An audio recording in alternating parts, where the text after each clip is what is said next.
All the way back in 1981, Disney released a game simply titled Mickey Mouse for the widescreen Game & Watch, beginning a long history of video games for the company. Now, if you grew up in the 2000s, maybe you enjoyed playing some Kingdom Hearts, Epic Mickey, or even LEGO Pirates of the Caribbean a little bit later on. Many of these offline games were very successful and are still loved by the fans to this day, but it's their online games that I really want to focus on for this video.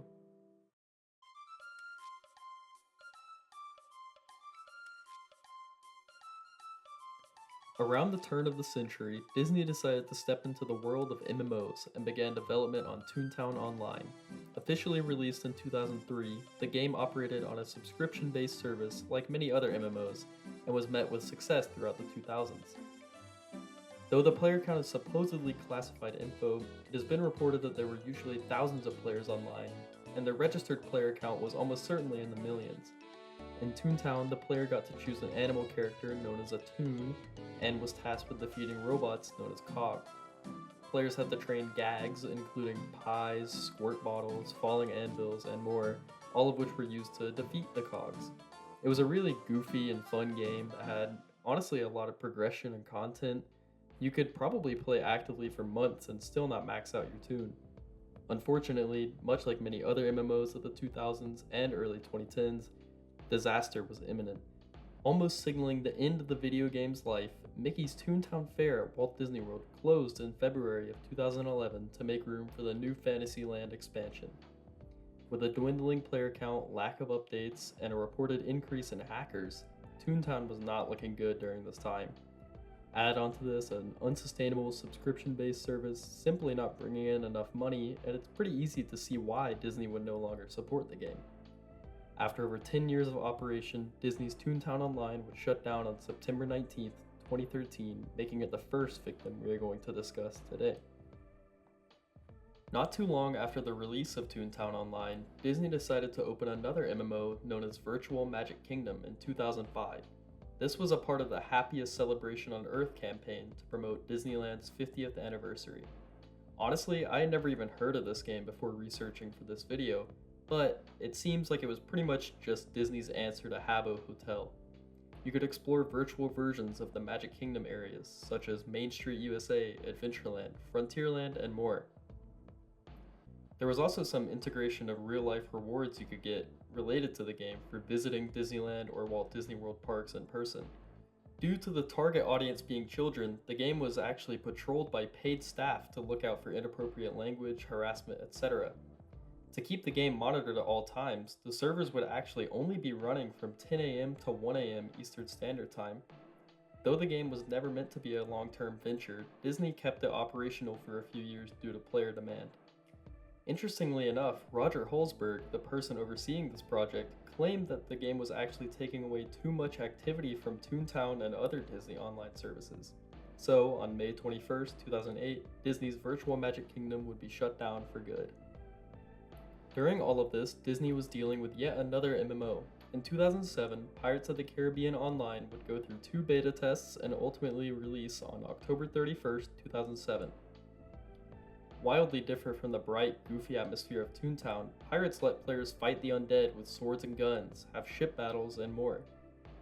Once again, this game operated through a subscription-based service and was quite successful. Though I am unable to find clear player count numbers again, it seems like there were thousands of active players. At this point, Disney was having to actively manage multiple MMOs, and this was all while other projects were underway. Allegedly overwhelmed with these facts, Disney shut down Pirates of the Caribbean Online on September 19, 2013, so the game studio could focus on Club Penguin and Disney Infinity. Even though it wasn't an MMO, I still think it's worth talking about Disney Infinity for a moment as well. Released in August 2013, Disney Infinity took the Skylanders model of a toys-to-life video game using a wide array of Disney characters. Over the course of 3 years, 3 games were released under this name, with the second and third being aptly named 2.0 and 3.0.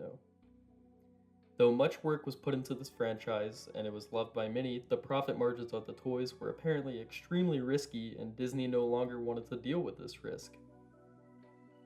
On May 11, 2016, Disney decided to drop the game studio behind Disney Infinity, halting all future progress and marking the end of this franchise. While all of what I already discussed was happening, Disney was operating what turned out to be its most successful and long-lasting MMO yet. A game I'm sure many are familiar with, Club Penguin was released in October 2005 after brief beta testing, then was acquired by Disney later in 2007 for $700 million.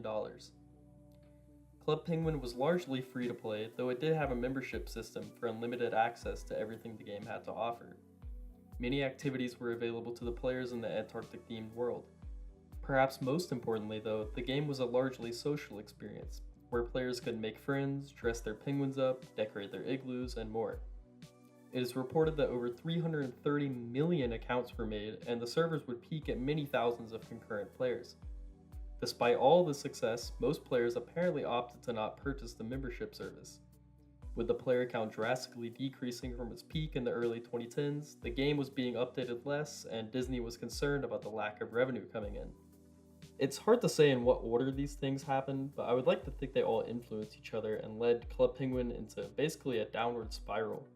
Near the end of the game's lifetime, Disney announced that they would be releasing Club Penguin Island, which would be a 3D version of the game and available on mobile devices as well.